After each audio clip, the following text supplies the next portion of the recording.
Halo, Assalamualaikum, sahabat sehat. Di episode kali ini, kita akan membahas mengenai manfaat tanaman herbal bandotan. Sebelum menyimak video ini, mari kita dukung channel ini dengan cara klik like dan subscribe.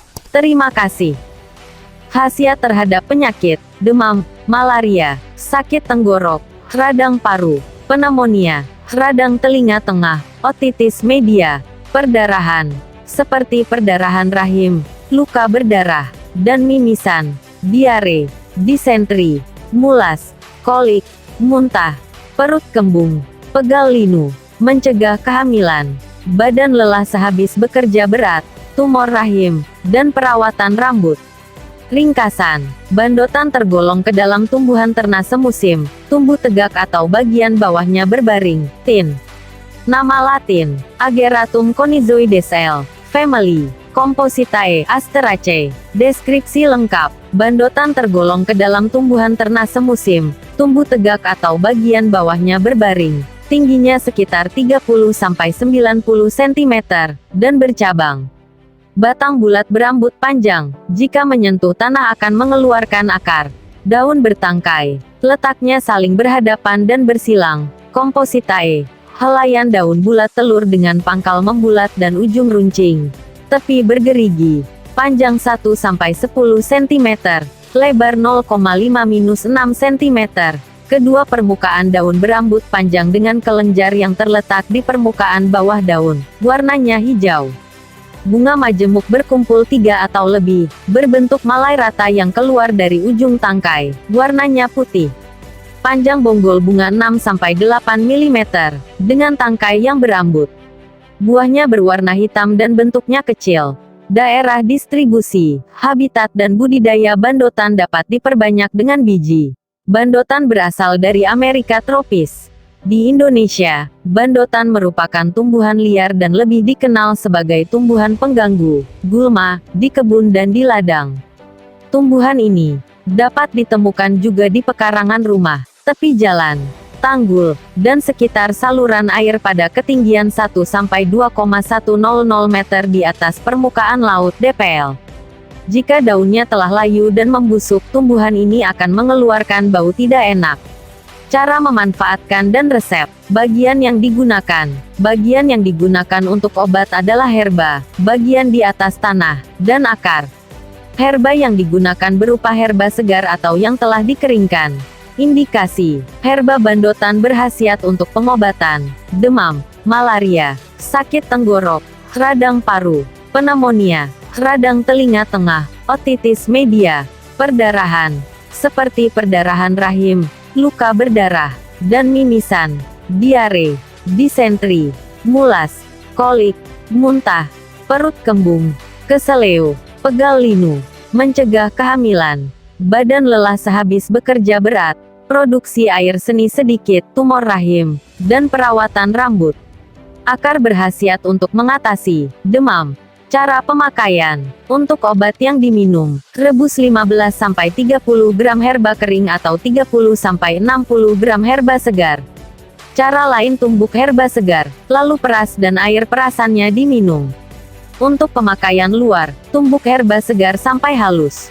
Selanjutnya, campurkan minyak sayur sedikit dan aduk sampai rata. Lalu bubuhkan pada luka yang masih baru, bisul, eksim, dan penyakit kulit lainnya, seperti kusta, lepra. Cara lain, giling herba kering menjadi serbuk, lalu tiupkan ke kerongkongan penderita yang sakit tenggorokan. Selain itu, daun segar dapat diseduh dan air seduhannya dapat digunakan untuk membilas mata, sakit perut dan mencuci luka. Contoh pemakaian di masyarakat, sakit telinga tengah akibat radang. Cuci herba bandotan segar secukupnya, lalu tumbuk sampai halus. Hasilnya, peras dan saring. Gunakan air perasan yang terkumpul untuk obat tetes telinga. Sehari 4 kali, setiap kali pengobatan sebanyak 2 tetes. Luka berdarah, bisul, eksim. Cuci herba bandotan segar secukupnya sampai bersih, lalu tumbuk sampai halus. Turapkan ramuan ke bagian tubuh yang sakit, lalu balut dengan perban. Dalam sehari, ganti balutan 3-4 kali. Lakukan pengobatan ini sampai sembuh. bisul, borok. Cuci 1 tumbuhan herba bandotan segar sampai bersih. Tambahkan sekepal nasi basi dan seujung sendok teh garam, lalu giling sampai halus. Turapkan ke tempat yang sakit, lalu balut dengan perban. Rematik istilah kedokteran. Rematik, bengkak karena keseleo. Sediakan 1 genggam daun dan batang muda tumbuhan bandotan segar, 1 kepal nasi basi, dan setengah sendok teh garam. Selanjutnya, cuci daun dan batang muda sampai bersih, lalu tumbuk bersama nasi dan garam. Setelah menjadi adonan seperti bubur kental, turapkan ramuan ke bagian sendi yang bengkak sambil dibalut. Biarkan selama 1-2 jam, lalu balutan dilepaskan. Lakukan perawatan seperti ini 2-3 kali sehari. Perdarahan rahim, sariawan, bisul, bengkak karena memar.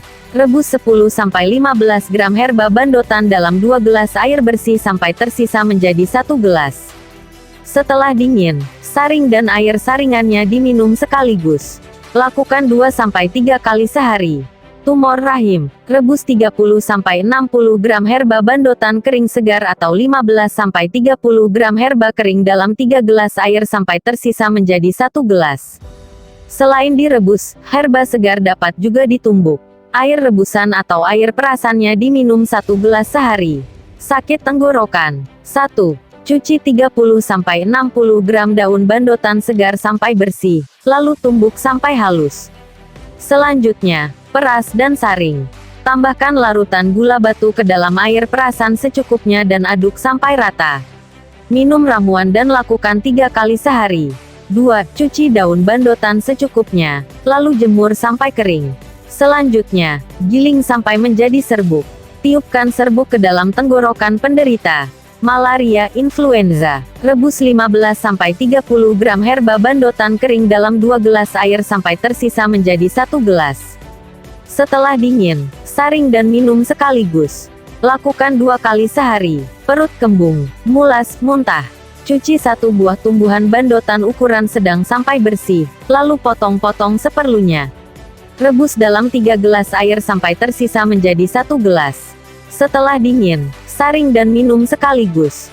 Lakukan pengobatan ini 2-3 kali sehari sampai sembuh.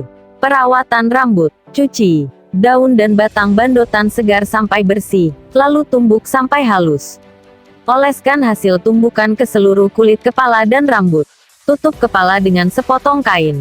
Biarkan selama 2-3 jam. Selanjutnya, bilas rambut dengan air bersih. Komposisi dan kandungan. Herba bandotan mengandung asam amino, organ acid, pectic substance, minyak asiri kumarin, ageratochromene, free ethylene.